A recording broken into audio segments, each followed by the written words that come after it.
finish up this part of the program, we're going to be talking about something that's hugely important, and that's making Metamorphosis yours by personalizing all the different elements of the program and making sure you get the best results possible. So that means ultimately, again, piecing together all the details in a way that works for your body. Now, I built Metamorphosis to be flexible.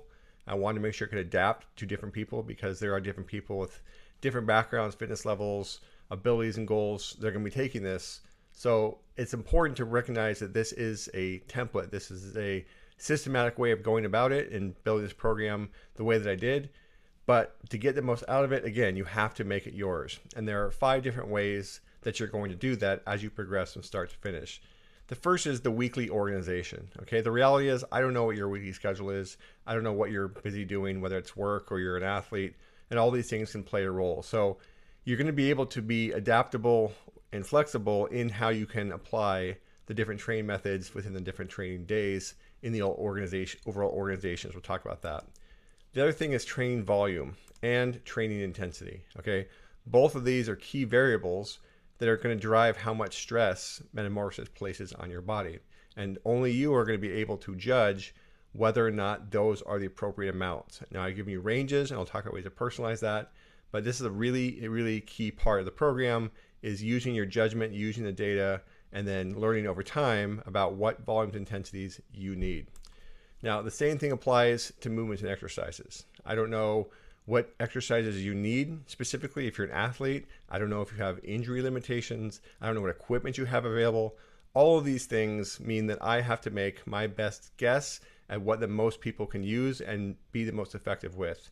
But the way that, again, you're going to get the most out of this is to personalize the movements and exercises, and I'll talk about how to do that. And then last is the recovery and regeneration side of things. And this comes back to what I talked about, the volume, the intensity, the recovery. All these things are going to depend on your body, your genetics, your lifestyle, all these things that make you who you are. So these are ultimately the 5 keys to making sure that you get the most out of the program. So let's talk a bit here about each one of those and how to do it. So the first one is the program structure. Okay, and the program structure comes down ultimately to the weekly organization of training and recovering. And this is, again, the stress recovery cycle. We'll talk more about this in the masterclass. But ultimately, that weekly organization and how these stress recovery cycles work are the most important thing. Now, next up is the stress and how it's applied in terms of the training method. So how much stress and the sequencing is dictated by the weekly organization, but how the stress is applied, in other words, how we are training your body to adapt and thus get better, is dependent on the training methods, which there is room for individualization. And then the exercises determine ultimately where the stress of the program is targeting. So which muscle groups, which movement patterns, and all those sorts of things are going to be trained and developed and improved over time. So within this structure, there's a lot of flexibility, and that makes it, again, adaptable to each person that's going through this program. Even though I didn't individually write it for you, you can make it your own by working through these different pieces within this structure. So the first of those, as I mentioned, is the weekly organization. Now, again, this is an example of the 2-2-2. You can see essentially, as I mentioned previously, there's 2 high intensity, 2 moderate intensity, and 2 low intensity. But aside from just the numbers, it's important to recognize the stress recovery curve. And just like the name implies, there's periods where we're loading the body under stress, and then there's periods where we're encouraging recovery. And you can see in this model, there's 2 periods of stress and recovery across a training week, right? We see the 2 loading days followed by a recovery day, the first half, Monday, Tuesday, Wednesday. And we see that process repeated the following Thursday, Friday, Saturday with Sunday off. So this allows us to have room to make variations of that fit your schedule better if you understand that concept of applying the stress recovery curve. So for example, let's say you wanted to have a slight difference here. You wanted to have, instead of the high intensity red day on Tuesday, let's say you have a practice or something on Monday that you know is high intensity, you can use as conditioning. Or let's say Tuesday, for whatever reason, you just can't make that day work as your high intensity day, it needs to be Monday. Okay, so be it. Now we could do a few different things here. We could add in the day that normally would be the moderate on Monday, and now we can switch that to Tuesday. And then we can go to the recovery rebound on Wednesday, and we can repeat that process, right? So we can go same thing Thursday, Friday, Saturday, and then we see essentially that stress recovery curve is similar, right? There's obviously some differences because we've changed the organization a bit, but we're still giving our body 2 chances to be loaded and then 2 chances to recover over time. As long as we have followed that pattern, there's not going to be as much of a difference depending on how you decide to make it work within your life. Okay, now there could be another option, right? Let's say I can train and I want to use Sundays as my recovery day, but the rest of my week is a bit different. So let's say I did Monday development, high intensity, Tuesday moderate intensity, Wednesday I also want to do a moderate. Let's say I have a practice, or again there's some reason why I need that on Wednesday. Thursday I'm going to have my recovery regeneration day. I'm going to have another high intensity day on Friday. I'm going to take Saturday off instead of Sunday, and then again Sunday becomes my recovery regen rebound day. So there's different options here. Again, as long as you see this same process, this stress recovery curve, again, it might look a little bit different than the other models or other variations, but the core principle here of stress recovery is adhered to. So again, and it doesn't have to necessarily be the same every single week. Now, again, the body likes consistency, and if you can keep it the same every week, that's the best case. But in the real world of life, that's not always practical, and that's not always going to happen. So if you have to rearrange your training days, just try to get in all the workouts in the order that's going to allow for this stress recovery process as best as possible. What would not be particularly good would be, let's say, doing a moderate intensity, 2 high intensities, and then another moderate intensity. That's 4 days of essentially loading before you would allow yourself to recover at all. You'd only have 3 left, and it'd be a bit of an asymmetric cycle here. So you want to try to give yourself this process of stress and recovery, and there are quite a few different ways to vary that up according to what works the best for your lifestyle and your schedule. But again, this allows you to make it your own, personalize it based on what's going to fit within your lifestyle. Now, as part of that is also going to be the training volume. And the biggest thing you'll notice is when I put the templates together, I put ranges. So I didn't say, 3 sets of 6 or 3 sets of 8. It was 3 sets of 6 to 8, or even more. Usually it's 2 to 3 sets of 6 to 8. Now, in the example here from the templates on the right, you can see I have 2 to 3 sets of 10 to 12 for 3 different exercises. And then down below for the conditioning, you see I have 3 to 5 minutes of one set of something else. So this allows for a big variance. So in the example above, 6 sets of 10 reps could be 60 reps, right? 9 sets of 12 reps is 108 reps. So that's a very, very big difference from 60 reps to 108, and allows you to scale within that range. So if you're on the lower end, of fitness, if you feel fatigued or your recovery score is low that day, you want to scale towards the bottom. If you're on the higher end, you feel good, everything's going according to plan, your recovery's high, all this sort of stuff, you want to scale up. From week to week, same thing. You can scale up or down within those ranges. So the ranges are there for a reason, and it's up to you and using your judgment and all the information you have to make the decision about where is the right range for you to fit into. Now, the other thing is you can also just decrease the volume by eliminating workouts if necessary. So if there's some reason why you can't do a particular workout, you can rearrange things, take the day off. You don't have to necessarily do every single workout every single week in order to get good results for metamorphosis. So if you can't do certain days, you want to cut the lowest intensity days first, because those are the lowest amount of stress. And you want to make sure and keep the higher intensity days in there as best you possibly can, and then just substitute those lower intensity days with a day of rest, right? So if you miss a high intensity day and that becomes a rest day, that's a big difference in the load in your body. But if you miss one of the blue days, the rebound days, and you replace that with rest, it's less of a difference. So you're going to get more of that benefit. So again, try to fit in, obviously, all the workouts that are prescribed. But if life gets in the way, try to still get in the rest of them, with keeping in mind that the lowest intensity of the blue days are going to be the easiest to replace with a day off and still see really good results. Now, when it comes to training intensity, again, one of the other major variables of the overall stress, there's a bunch of ways we're going to do this. The first one is your heart rate zones that we are going to use in all the methods should be based on your own heart rate. So the lower intensity methods are going to be somewhere below 80%-ish of your max in that lower end range. In your middle intensity, you're going to be more in that 80 to 90, somewhere in there. And then your high intensity, 85, 90 plus, right? So those intensities are based on your max heart rate. So even more with Morpheus, they're personalized based on your own recovery. So this allows you to dial in intensity with the methods and make sure that you're in your own intensity zones each and every day as you progress through the program. Now, this means you need a good max effort, high intensity test to make sure you know what your true max heart rate is. But as long as you have that, you don't have to repeat that over and over again. You can just do that one time, and I'll place some notes in the assessment piece about how you can also assess your true max heart rate if you have not done that before. But allowing the heart rate zones to be driven by your max heart rate, and even more with Morpheus, your max heart rate zones based around your recovery, is a really, really important way to scale that intensity, again, based on what you need at any given point in time. And then on the other side of that, we also have strength exercises, right? So this isn't just the cardiovascular side. There's also strength exercises which support the overall condition we're trying to develop. So that means that you can choose the right weight for each set of strength exercises. Now, I typically don't give percentages for the most part because I want you to find the amount of weight that works well for you. So the simple overriding guideline here is to make sure you can get in all the required reps within the ranges that you choose with the best technique possible. You can complete it all.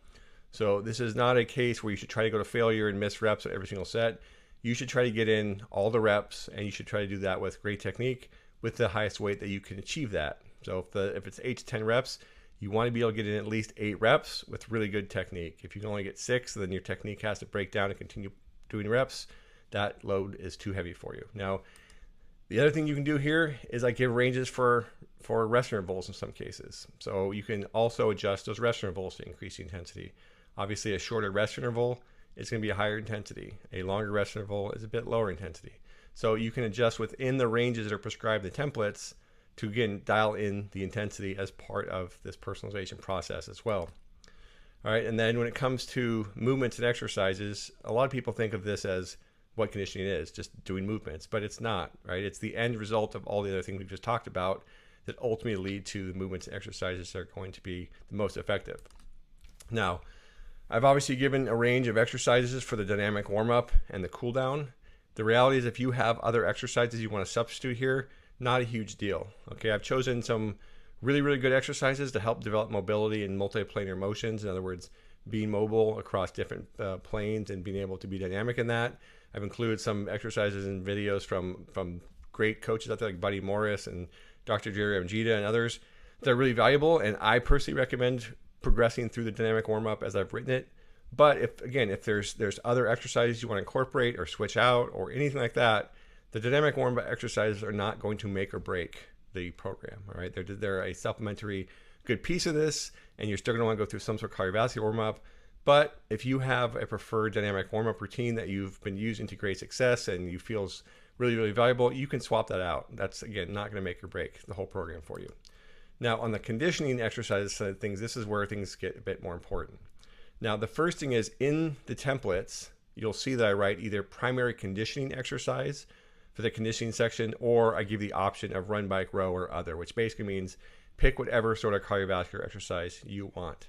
Because there are times in the program where you can do either one, and then there are times in the program where you need to be doing the primary conditioning exercise. So what's the primary conditioning exercise? Well, just like it sounds, it's the exercise that you want to focus the most on. Now, if you're an athlete and you are in any kind of sport that runs, then you want to pick running as your primary conditioning exercise.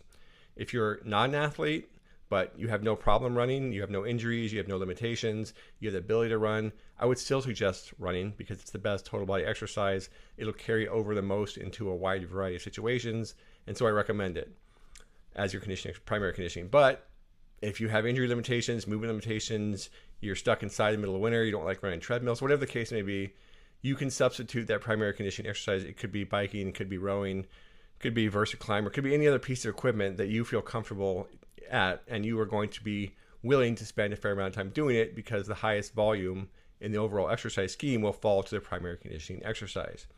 Now, the other thing worth mentioning here is that primary conditioning exercise is what you should use for the 12-minute assessment, and I put that note in the assessment. So if you're going to do running as your primary conditioning exercise, then your 12-minute test should be a run. If you have a bike at home that you want to ride and you want that to be your primary conditioning exercise, then your 12-minute test should be on your bike. Now, hopefully you can measure distance, because that's a key part of this. But again, this is up to you in terms of what you feel is going to be the best primary conditioning exercise for you. Now, the other thing is within the other methods, you can also substitute exercises. So Each method is a way of doing things. As you watch the video, you'll see that. Unless there's, again, a very specified exercise, you can change that however you see fit, as long as you are following the overall heart rate guidelines. And then when it comes to strength, in general, you want to use the same method, but you can use a variety of movements in that method. So you'll see in the template here, I'm going to include an additional exercises Excel doc with the program that's just going to give you variations in the same movement pattern. So if you have a squat pattern, for example, you can do different variations of squat. You can do a front squat, you can do a back squat, you can do a goblet squat. If you want to substitute a different exercise that has the same general movement pattern, there's no problem with that. So I break them up into vertical pull and push, and you'll see how we do it in the spreadsheet. But you don't have to do the exact exercise that I give you. You just want to follow, again, the method, because that's what's going to dictate how your body adapts, and the movement pattern that I'm prescribing, because that's going to dictate where the body adapts. So there's a lot of room here, is my point. There's a lot of options in terms of the movements and the exercises that are going to work well for you. If you didn't want to go to a gym at all, you can substitute virtually all the strength exercises for bodyweight exercises if necessary. The hardest ones are the pulling exercises, because it's harder to do than a lot of other exercises from a bodyweight perspective, but there's so much variation that can be done. And again, with the spreadsheet of additional exercises, it'll give you a lot of ideas as well. Now, the fifth point here is just managing your recovery as a whole. And again, this is just up to you to use the tools you have available, whether that's Morpheus or other devices that measure recovery, or there's nothing, but you can just look at all your markers of performance as you train. Your role is to manage your own recovery, because I'm not there to do it for you. Now, in general, again, if you're using Morpheus or most other devices for that time, usually somewhere between 80 and 85% is kind of where you want to fall. Now, why is that? Well, typically, again, if your recovery score is really high all the time, it means you're not putting your body under enough stress for it to have to get better. If your recovery score is consistently much lower than that, at least with Morpheus, it means your body is not fully adapting and recovering the way that it needs to continue to improve. And if you're consistently under 80%, week after week, you will go the wrong direction. So shoot for that balance of somewhere between 80 to 85% as where you're going to average across a week, the majority of the time. Now, the other thing is, if you need to add in some additional recovery and regeneration, and you're just not seeing yourself recover the way you'd like, then you can add in as much of that as necessary. And consistently, if you're consistently below 80%, like I just mentioned, that's where you're going to want to be doing this the most. So I've given you, in the masterclass, there's a whole lesson on recovery regeneration strategies. It's up to you to figure out when you need to use them. And I'll talk more about in the program where they should go, or where I typically recommend them. But it's ultimately, up to you to figure out if you need something or not, based on how you feel, based on any recovery indexes you're looking at, based on how you're feeling in the training session, based on what's happening in your life. All those things should be used to make decisions ultimately about where recovery is going to fall in and what type of it you're going to do.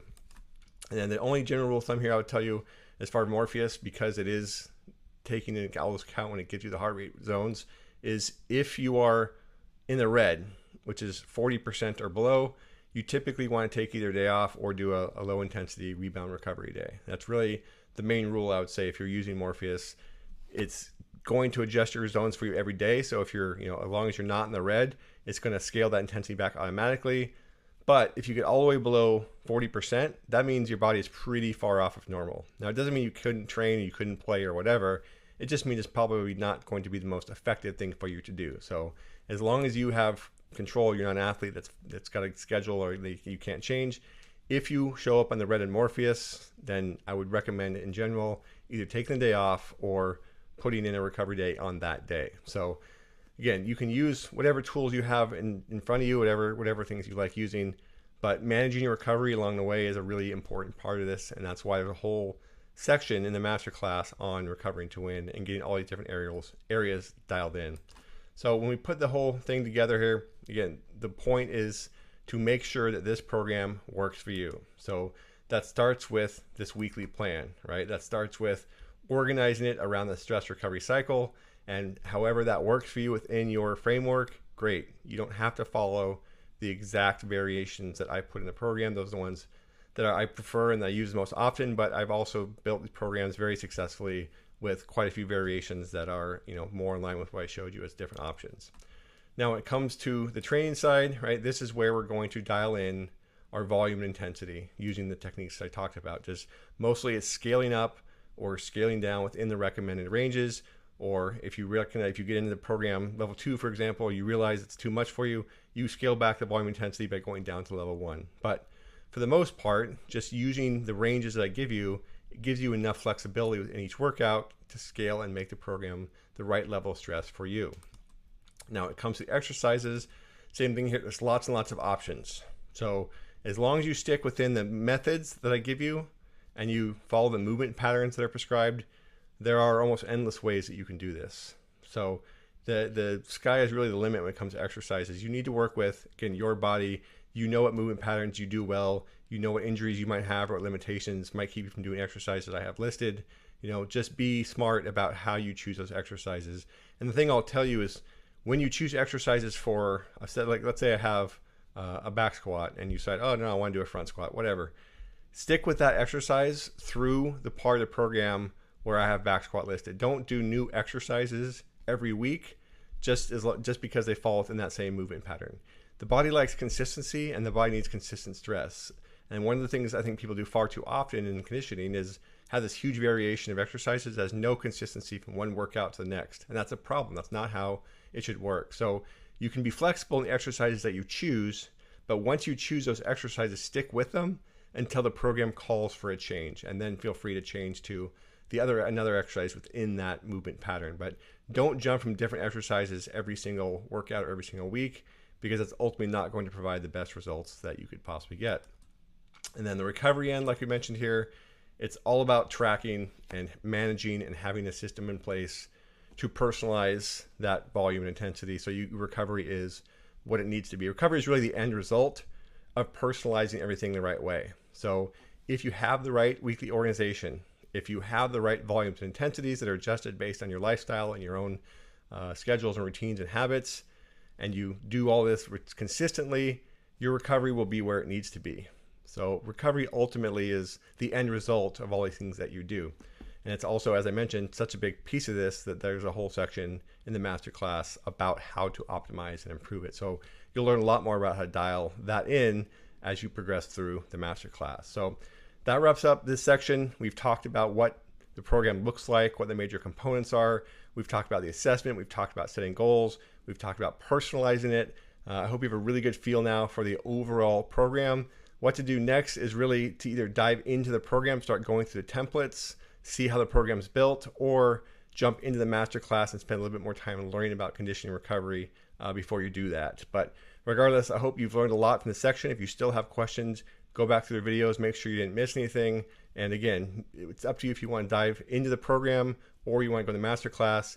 But I hope you've built the right foundation to make sure you have everything you need in front of you to start the program and improve your conditioning for the next 8 weeks and then beyond.